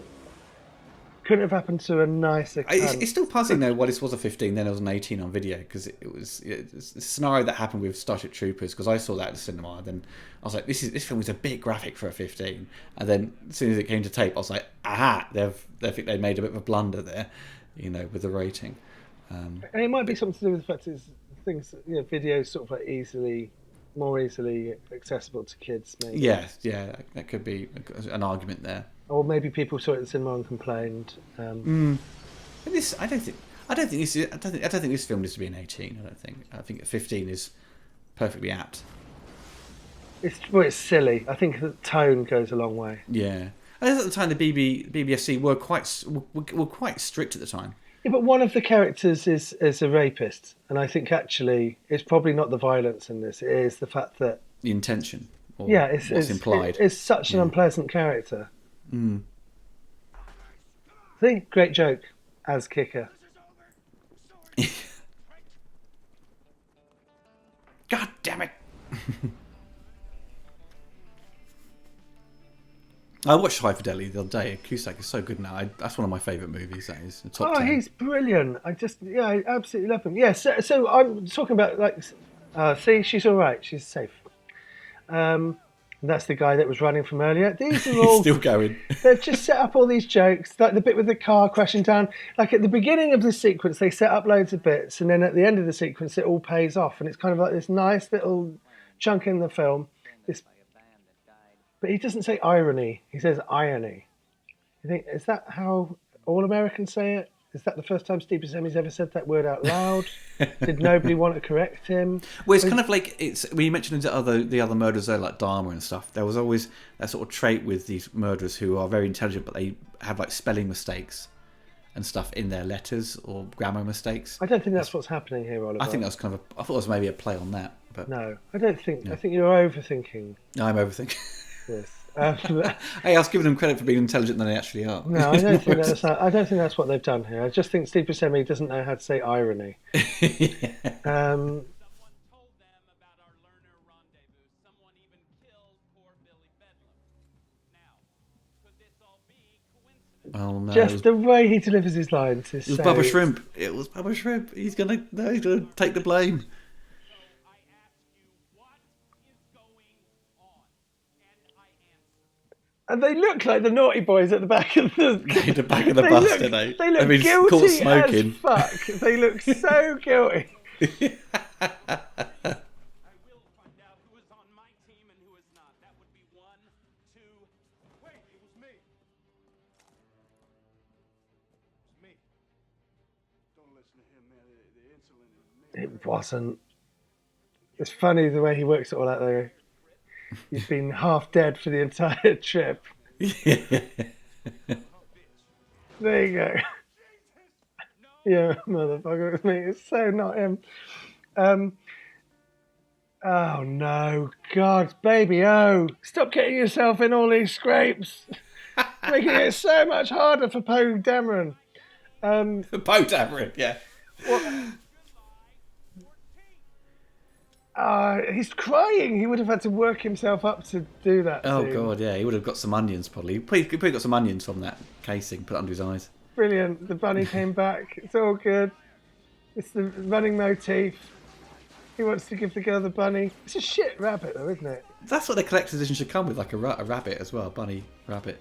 Yeah, I think that there are people that appreciate it as a movie now. I think it's becoming more and more recognised as I think it's better than Face Off. I think because it's entertainment that's sort of somewhat lacking nowadays with the sort of the action movies we have. Either they're kind of played very straight, very sort of, you know, either dark, you know, serious, and And they like things like The Raid we get, which are just really brutal action movies, where the sense of fun and popcorn entertainment is kind of somewhat missing. Well, this is basically essentially a kids' film for adults. Whereas now you have kids' films like Transformers, which are action movies, but they're awful to look at, and they're Michael Bay's still making the same movie he's been making the last 20 years, isn't he? That's the thing. But his what he thinks is entertainment or sort of comedy doesn't actually translate well to everyone, you know. No, and but when he does get to do sort of like, I mean, He's like a Terminator there. I think maybe Pain and Gain is kind of like, in terms of storytelling, is probably That was his art movie, wasn't it? that was his art movie. That was his Coen Brothers movie, He was, wasn't it? and it was He had a low budget for once. it's a really unpleasant film, but kind of it still worked as a film.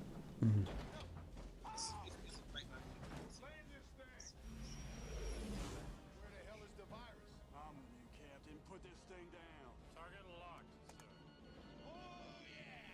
Don't you do it! Don't shoot! I'm a new Captain Boat laying down. Tell Lieutenant Dan. So what I'm saying about like John Cusack is that he can list this film as one of his least favourite films, but I would say that in terms of mainstream selling out bad movies, I would say Serendipity. It's a pretty good choice for a sellout, isn't it? I would say Serendipity is a worse offence than this. Serendipity is like a really sort of like lightweight romantic comedy, and I think that's probably more. I think with this you can actually legitimately say John Cusack is trying something different. Yeah. Whereas John Cusack has made many romantic comedies, Oh yeah. and they all have substance to them up until Serendipity, which is just absolute shit. 6.9 on IMDb. That's And pretty people high rating. like it as well, and it's just kind of like, have you seen High Fidelity? Have you seen The Sure Thing? You know, it's he's got a track record of making good comedies. Good choices. Yeah. And Serendipity is just this. Oh, it's awful. Anyway, so Warring is him and Joan Cusack, and it's basically the whole cast of Grosse Point Blank, and it's sort of a sequel to Grosse Point Blank. Really? It's like an unofficial When did that come out? mid 2000s. In 2000. It's not a sequel to Grosse Point Blank, Right. but it's basically his character is a like a gun for hire arms dealer type guy. Oh, I used to watch that. And it's like, oh, this is what, what's his name? Martin Q Blank. Martin Q Blank. That's what he might have turned into 10 years later. Right. The making of, in terms of the behind the scenes of this movie, this is the most extensive part, really. How they did this was kind of a mix of miniatures and CG elements. The miniatures are pretty good as they plough through. It's actually, they've done a quite good job of capturing, the real elements of Vegas. And well, it's a for good this kind of mixture. miniatures. It's a good mixture of miniatures, Yeah. and I think I mean, it's ridiculous that they're flying a plane like this, but it's meant to be ridiculous. Yeah. Every time you think this is ridiculous, you go, it's meant to be. I think this film, weirdly, could have benefited without them landing. Oh, right. Without them landing earlier. Oh, sorry, earlier on. You know, Yeah. because the tension really isn't there now that they've taken off and then they're crashing again. Do you know what I mean? Whereas if it was like, we're running out of petrol, we're running out of this, but the only problem with that is what you're going to do with the characters on the plane. There's so when it comes to stopping, the propeller blade cuts through the ship and obviously kills Johnny 23. That could have been the moment they could have killed off Cyrus. That would have been the ending. I think that's still pretty satisfying. I don't have a problem with the multiple endings of this, but what I do think is that, and some of the best bits are in that bit when they've landed. You know, the explosion, the stuff with the little girl, the bit with the map on the floor and the rock. I just think there's some really good bits in that bit where they've landed. It's just that it just feels like it's probably about 15 minutes too long. Yeah. This isn't what kills Johnny 23. That's not what does it. No, what It's cuts the his arm off crash. then? It's the crash. Okay, I thought that cut his arm off. The impact of the crash rips his arms out of its sockets. Oh, they haven't crashed yet though. So is this the crash that does it? And you get jackpot. Brilliant. What you have to do that joke. You have to, yeah. You can't not do it. If something crashes into a casino, then that has to go. If a guy has to empty his pockets, he's always got so many guns that, and then he goes down to knives, and then they do that joke in all films. They do it in Last Action Hero. They do it in Mad Max Beyond Thunderdome. There are others. But no, it becomes. Don't they go through the tunnel? Isn't that tunnel the famous tunnel that's in like Blade Runner and Terminator and doing the bike chase? In It there? feels like a pickup, like they shot it months later. What, in there? Yeah, when they get on the motorbikes and they just thunder down the chasing after Cyrus. It's the bit with they've got... It feels like the video game Road Rash, you know. Oh, isn't it just a famous thing that's in Las Vegas? Well, they go through the strip, the sort of Vegas strip, which I've walked down before. Yeah, but there's sort of like this animated ceiling that's in Las Vegas. A computer. Yeah. It's like, what do you call it? It's like a billboard.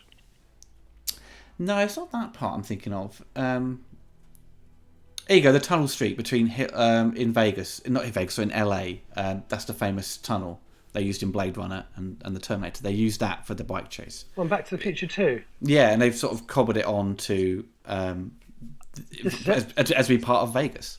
You'll see in a minute. Great. It's the great moment they put him away and his arms there. That is such a great reveal.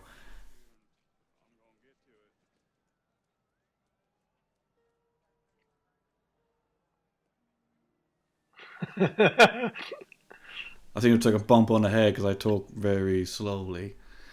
Oh, I wish these two would get together. They've got more chemistry than Nicolas Cage and Monica Potter. Yeah, I think so, yeah. She hasn't aged at all, has he, his wife? How long has he been in prison? I think they just gave her a cardigan to make her look a bit more How long has he been in older. prison? I think it was 7 years, wasn't it? 7 to 10 years? Oh my God. No, it can't be, because wasn't she pregnant? So he's only been in prison for 2 years, though, isn't he? But the kid isn't 2. The kid's like 5. He's like 7. Okay. Maybe 7. Oh my God. I love this bit. They finally meet. But they've had no communication with each other, really, have they? So it's missing that John McClane Al relationship. Yeah, I mean, they only have one. They only communicate with the writing on the shirt, leaving the tape in the guy's shirt. This bit, you mean? Not this bit. Right. Sorry. This is the bit that I thought you meant. Yeah, this is a bit in the famous strip in Vegas. Yeah. So now they go in the tunnel now, which is it cuts to This tunnel here. Cuts to LA. There you go. This is all LA. That's weird. Why would they do that? Yeah, Oh yeah, of course yeah. it's so obviously LA as well. I've driven down that. Yeah, but I've never. But to be honest, I've driven through this tunnel, and at no point have I ever thought, "Oh, they're in LA." It's just never occurred to me. But I guess it's so that you can kind of like section off this tunnel maybe and start firing a water cannon at people. I'm sure people in like who live near Vegas were like, this doesn't make sense. It's like when they film in London and then suddenly they're shooting a scene. Imagine that all parts of London all sort of mixed together in movies. Yeah. You know? But what does it add filming this bit in a tunnel? Why didn't they just film it unless it's like a more controlled environment? Yeah, that's what I was thinking, yeah. But I mean, if it's nighttime, then why not just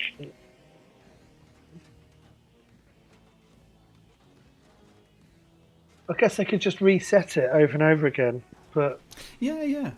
I've got no idea why you would have. I guess it's, I don't know. I guess it's just a more controlled environment. But you know how like Speed, it sort of like starts off on a lift, and then it goes onto a bus, and then at the end it's a train. And I think that film is perfect. Yeah. Whereas this is kind of like, this film just won't fucking end. Yeah, it won't fucking end. But I don't mind that. It's really entertaining and silly, and I don't mind it, like having all this sequence kind of added onto it. But it feels, when you look at it in sort of a critical eye, it does feel like they just tacked it on because they just didn't know, they weren't fully satisfied with the finale with the plane crashing in Vegas. They had to go one step more. It had to be, take it up to 11, and they've done that. But the film is meant to be overblown. Yeah, and it's the death of Cyrus. It's so weird. It feels like it's a bunch of scenes cobbled together. Like they've shot 3 death scenes and they weren't happy with it. It's like, it's got to die 3 times. But that's the film. See, the Swamp Thing went flying out the window there, so no one's driving. So Cyrus should die here. So, yeah, he smashes through that. That would probably kill you. So Cyrus should be dead, right? He falls through. Onto the power cables. Onto the power cables? Where were the power cables? Because he should be falling onto the road. And now he's at a quarry? Where's the quarry come from? Nicolas Cage gets propelled out of the fucking... There was money in the air! All the money's going everywhere! It's burning money! It's burning money in the sky. It's brilliant.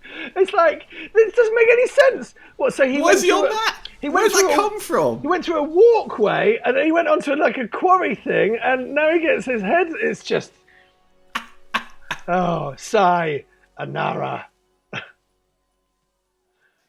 Love it. Oh, the Swamp Thing's helmet that's still spinning round. 20 minutes later, they're all going for the cash. Oh, there's the bunny. And he has to save that cheap, nasty bunny rabbit. He could, that cash falling from the sky, could have run in quickly and grabbed like a ginormous horrible bear. Shit rabbit. Do you know what I mean? Yeah. It's like the sort of thing that's filled with sawdust. It's just fucking. There he is. They're all after the money. I'm basically doing an Arnold Schwarzenegger commentary now. They're all after the money. They're all jumping up and down for the money. There he is with the rabbit. He's meeting John Cusack for the first time. Arnold charged quite a lot of money for commentaries. He charged a lot for Conan and Total Recall, and everyone's just like, he's providing a podcast essentially for the blind. You know? He's a businessman. That's what you do.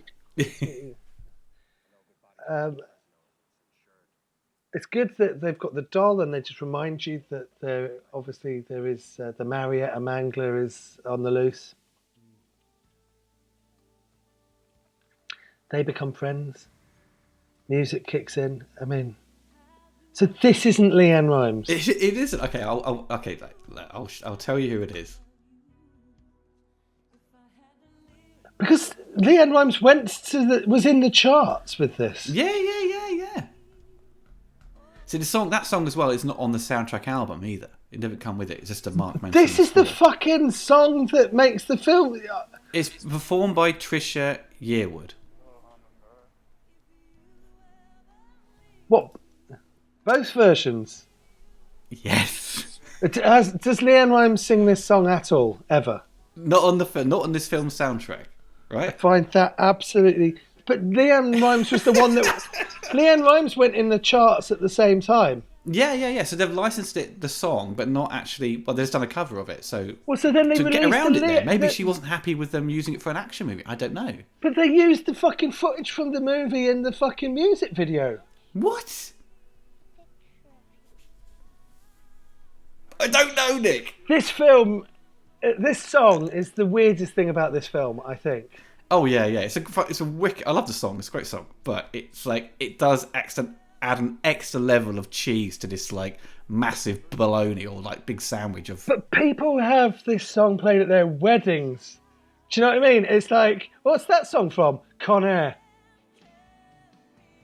It's our first dance. Oh God! But it's so cheesy that it's kind of like it's pastiche. Do you know what I mean?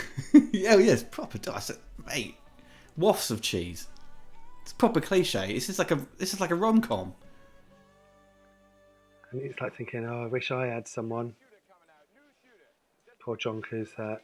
End of movie, and then everyone lives happily ever after. Oh, But at the end, what? it will say like the songs at the end. So there's kind of a happy ending for him. Like he's kind of. And I think that's so weird. And you leave the cinema going, yes, he got away. He got away. The horrible murder. He killed everyone, and it's the Predator ending as well. Yeah.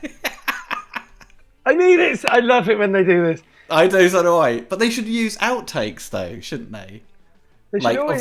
when they fuck up the take. I think they are doing. I think they are. Some of them are. Some of them aren't. They are doing for this. They didn't do for. Yeah, they are doing. They didn't do for Predator though, where they're just literally they filmed it specially. When Dylan catches the gun, that's the best bit of the Predator. I forgot that they did. How many films do they do these sorts of endings with? Oh, it's tough one, Nick. I mean, it's. I've seen it before. We've all seen it a number of times, but it's always difficult. You just think of Predator when it happens, but they're doing Con Air. It's great. It is good. Mike Torpuzian was the first assistant director, of course. But at the end, when it comes to it will give you a list of the licensed songs, and it will not say. I'm prepared to look at it. I'm prepared to look at it. I'm prepared with your own eyes, Nick. I just find it absolutely unbelievable that. Yeah. There you go. You know, when you know something so well, and then you see it for the first time differently. That's like. Well, it's a similar example in the film Pretty in Pink. They use Nick Kershaw's "Wouldn't It Be Good," but it's not Nick Kershaw singing it. They do a cover of it, and it's not a very good cover, but it's what happened, you know. How does that song go? Wouldn't it be good? You know, oh yeah. What, is that not Nick Kershaw singing that in Pretty in Pink? No, it's not. It's a cover. I just don't know what's going on anymore. I'm finding this a bit overwhelming. Have we got any strands that we haven't? Right, I dealt with Nicolas Cage's wig, dealt with John Cusack and Serendipity. We dealt with the director.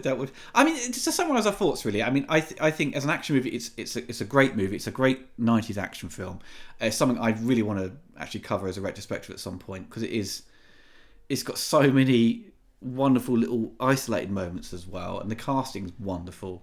And it's probably Simon West's best movie out of his kind of repertoire of kind of, I suppose, action movies and sort of big blockbusters he's done. I think it just works, despite it on paper just being something that could be seen as very generic and forgettable. And as we said very early on, Don Simpson was like, I don't want to make this, because it had been hanging around for a while. They made it work. I think he's more restrained than Michael Bay in terms of what he does with his camera, and I think that it's a lot. It visually tells a better story than a lot of Michael Bay films. I think that he was probably. I did always find it really baffling that Jerry Bruckheimer didn't work with him again. But then Jerry Bruckheimer didn't really make these sorts of films much longer. And he started working with people like Gore Verbinski. So yeah, he did. Yeah, something that's probably more that was less aimed at an adult audience. It was aimed at a family. Well, I think basically Jerry Bruckheimer's instincts. The industry has changed. The industry is franchise based, and the sorts of big budget movies like this that Nicolas Cage was making. If Nicolas Cage was the same age today, he wouldn't be making films like Con Air. He'd be attached to a superhero franchise, and they don't make films like this really anymore. And I don't mean just like the good old days. I mean they literally don't make large budget non-franchise action movies. You want action, you go and see a superhero film, really, or you go and see like a Christopher Nolan But Well, you see a John Wick movie, they're kind of action, Yeah, but they're sure, not, but they're that not is- done the budgets of this. But that's now a franchise, and it's not a huge budget for John Wick. But then, where do you put Nicolas Cage and John Travolta now? And you put them making low budget,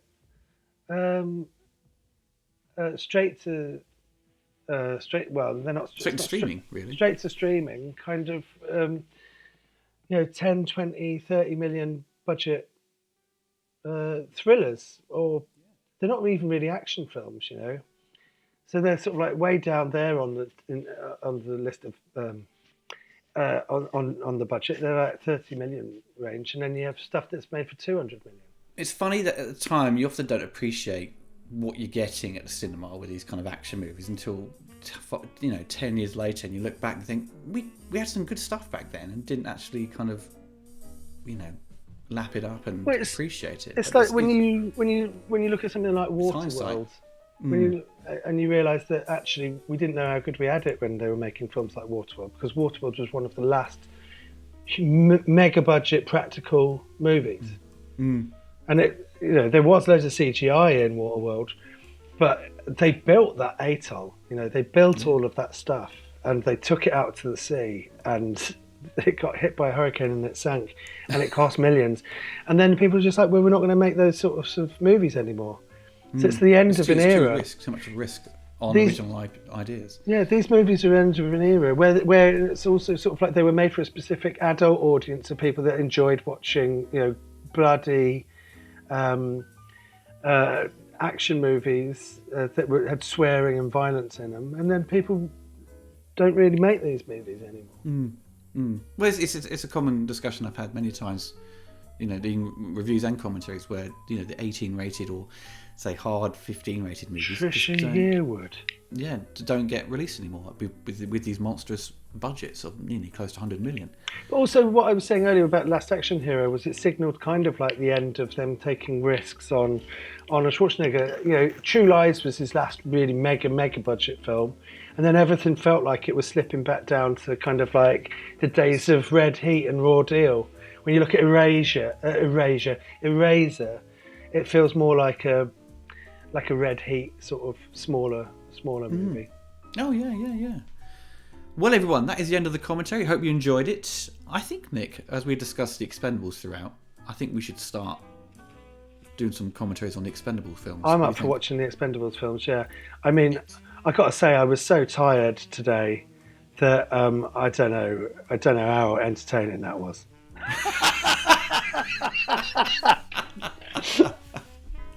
I think you did a good job, Nick. Don't worry, man. Thanks. It's all good. Thanks very much. Thank you.